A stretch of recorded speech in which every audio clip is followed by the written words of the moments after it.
Ce mardi 13 juin, TMC diffusait un nouveau numéro des reportages de Martin Weil en prime time. Cette fois, le journaliste avait consacré son documentaire à la ville de Marseille.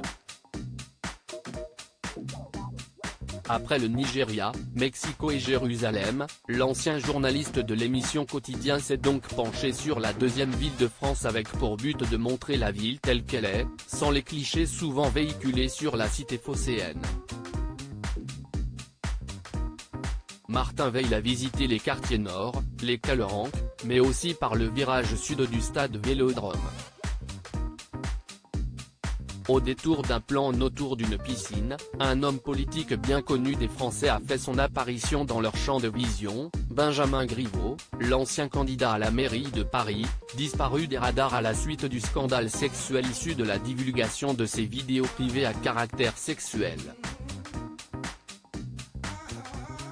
Dans le documentaire, l'ancien député de Paris n'est même pas mentionné.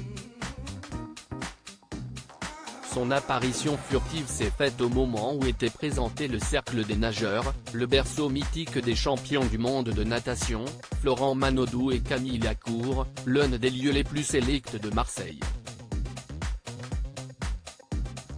Que devient Benjamin Griveaux?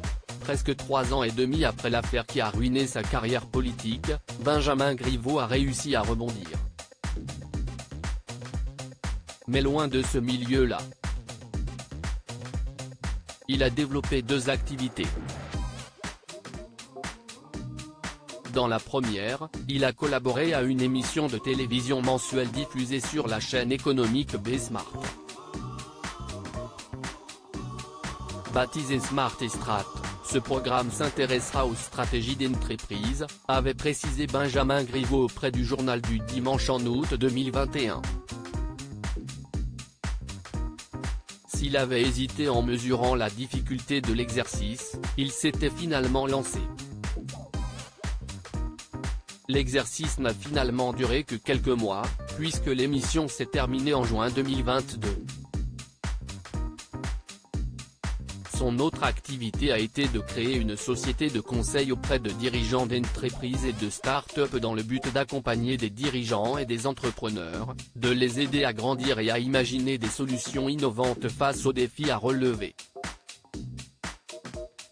Il a aussi monté une société dans l'immobilier, nommée Open. Une reconversion dans le privé qui semble fonctionner. Article écrit avec la collaboration de 6 médias Crédit Photo, JB Tissier Panoramique.